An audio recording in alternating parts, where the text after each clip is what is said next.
Okay, let's start with the question number 1। ये हमारी नॉर्सेट series है जिसमें हम क्वेश्चंस को डिस्कस करने वाले हैं वन बाय वन। ठीक है, पहला क्वेश्चन है कि इम्यूनोग्लोबिन जो कि फाउंड होता है ब्रेस्ट मिल्क में, तो कौन सा इम्यूनोग्लोबिन आपको कहाँ देखने को मिलेगा? ब्रेस्ट मिल्क में। That is IgA। देखो IgG भी होता है बट वो बहुत ही कम अमाउंट में होता है, ठीक है, रेयर होता है। बट IgA बहुत ही ज़्यादा अमाउंट में आपको मिलेगा, और IgG जो होता है वो प्लेसेंटल बैरियर को क्रॉस कर सकता है। ठीक है, तो इसका जो करेक्ट आंसर होगा वो होगा IgA, which is present in high amounts in colostrum which protects the baby mucous membrane. Next question is WHO initiative right to sight is named as. Right to sight WHO ने कब ये मतलब name किया था? Vision 2020 में। ठीक है, तो ऑफिशियली कॉल्ड विज़न 2020 बेसिकली, क्योंकि ये जो राइट टू साइट है ये 2020 में इन्होंने लॉन्च किया था, इसी वजह से। नेक्स्ट है नर्स रीना टीच कर रही है पेशेंट को एंजाइना के बारे में। ठीक है, अबाउट कॉमन साइड इफ़ेक्ट्स, कि आपको ये साइड इफ़ेक्ट्स देखने को मिल सकते हैं। NTG अगर आप ले रहे हो तो क्या साइड इफ़ेक्ट होगा? वो होगा हेडेक। ठीक है, headache is most common as expected side effect of nitroglycerin, और ये होता है क्योंकि dilation of blood vessels in the brain. Next है all the following are known causes of recurrent abortion except. सारे ही रिकरेंट अबॉर्शन के कॉज होते हैं लेकिन एक नहीं होता है। देखो, टॉर्च इन्फेक्शन होता है, SLE that is systemic lupus erythematous, ये भी होता है। ठीक है, और साइफ्लिसिस भी होता है। तो साइफ्लिसिस और SLE both are well recognised causes of recurrent abortion.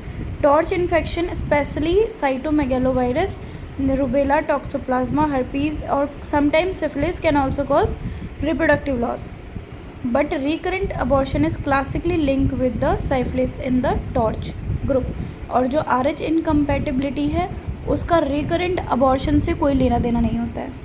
So the right answer is option C। Next question is the nurse should perform which of the following assessment while caring for a patient receiving oxygen via cannula। तो nasal cannula लगा है, ठीक है, तो nurse क्या perform करेगी? जब वो नेज़ल कैनुला की केयर कर रही है तो उसके दिमाग में कुछ चीज़ें होनी चाहिए, तो वो क्या होना चाहिए? That is reassess the nares, cheeks and ear for the sign of pressure injury every 2 hour. तो बेसिकली नर्स को चेक करना है उसके नाक, ठीक है, चीक्स और कान, ये तीनों चीज़ें चेक करते रहना है हर 2 घंटे में, to prevent pressure injuries from the nasal cannula tubing, क्योंकि जो नेज़ल कैनुला की ट्यूबिंग है वो प्रेशर वहाँ की वजह से वहाँ पे उसकी इंजरी कॉज कर सकती है। Next is professional negligence is legally term as. जो प्रोफेशनली नेग्लिजेंस आपको देखने को मिलता है उसको हम क्या बोलते हैं? माल प्रैक्टिस बोलते हैं। ठीक है, this means professional like nurse और a doctor fails to give the standard of care expected and this cause harm to the patient. Next is thick yellow drainage from the wound is known as. जो thick yellow colour का drainage आपको देखने को मिलता है wound से, उसे हम क्या कहते हैं? उसे हम बोलते हैं पुरुलेंट। ठीक है, पुरुलेंट ड्रेनेज बोलते हैं उसे। जो पुरुलेंट ड्रेनेज है वो एक साइन है इन्फेक्शन का। It appears thick and can be yellow, कई बार ग्रीन भी देखने को मिलता है और ब्राउन भी देखने को मिलता है, और कई बार इसमें ना बैड स्मेल भी होती है। ठीक है, next is portal vein hypertension occur in. Portal vein hypertension liver cirrhosis में देखने को मिलता है। ठीक है, लीवर से जो सिरोसिस है वो क्यों होता है? स्कारिंग डेड ब्लॉक्स और slow blood flow through the liver, raising pressure in the portal vein. Next is isotonic fluid बताना है, तो 0.9% NaCl याद कर लो। बहुत ही ज़्यादा पूछा जाता है आइसोटोनिक फ्लूइड और हाइपोटोनिक फ्लूइड पूछा जाता है। तो आइसोटोनिक में आएगा आपका 0.9% NaCl, ठीक है, जिसको हम नॉर्मल सेलाइन भी बोलते हैं। ये एक सिमिलर सॉल्ट कंसनट्रेशन है हमारे बॉडी फ्लूइड से, तो जब हम इसे देते हैं तो इसकी वजह से जो सेल है वो श्रिंक या फिर स्वेल नहीं होती है, क्योंकि हमारे बॉडी में भी आइसोटोनिक फ्लूइड ही कंसनट्रेशन ही फ्लो करता है।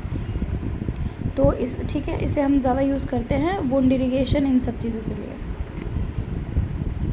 उसके बाद मुंबई की Matunga railway station on central railway was recently in news because of, क्यों वो मुंबई की मतुंगा रेलवे स्टेशन जो सेंट्रल रेलवे है रेलवे में है, वो इस ज़्यादा क्यों न्यूज़ में था, क्योंकि first all women staff railway station, क्योंकि ये पहला रेलवे स्टेशन है जिसमें सारी औरतें स्टाफ हैं। उसके बाद air pollutant obtain bye combustion is, जो सॉरी नॉट ऑब्टेन, तो बेसिकली वो एयर पॉल्यूटेंट जो कि कंबशन से ऑब्टेन नहीं होता है, दैट इज़ अमोनिया। देखो carbon dioxide, nitrogen oxide, dioxide और सल्फर डाइऑक्साइड, ये तीनों ही हमें कंबशन से मिलते हैं, बट अमोनिया नहीं मिलता है। ठीक है, कंबशन क्या है, कंबशन ऑफ फ्यूल, जैसे कि ऑयल हो गया, कोल हो गया, गैस, ठीक है, इंजन, फैक्ट्रीज, पावर प्लांट, उन सब में अमोनिया आपको रिलीज़ होते हुए नहीं दिखेगा। अमोनिया आपको किस में देखने को मिल सकता है, ऑर्गेनिक मैटर, फर्टिलाइज़र, इन सब चीज़ों में। Next is largest gland in the human body, of course बहुत ईजी था, लीवर होता है, जो कि 1.2 to 1.5 kg का होता है एडल्ट में, और इसके बहुत सारे फंक्शन होते हैं, जैसे कि बाइल को बनाना, स्टोर करना वाइटमिन्स को, breaking down toxin and helping to digest food. Next is what is the range of blood pressure during pregnancy with pre eclampsia patient.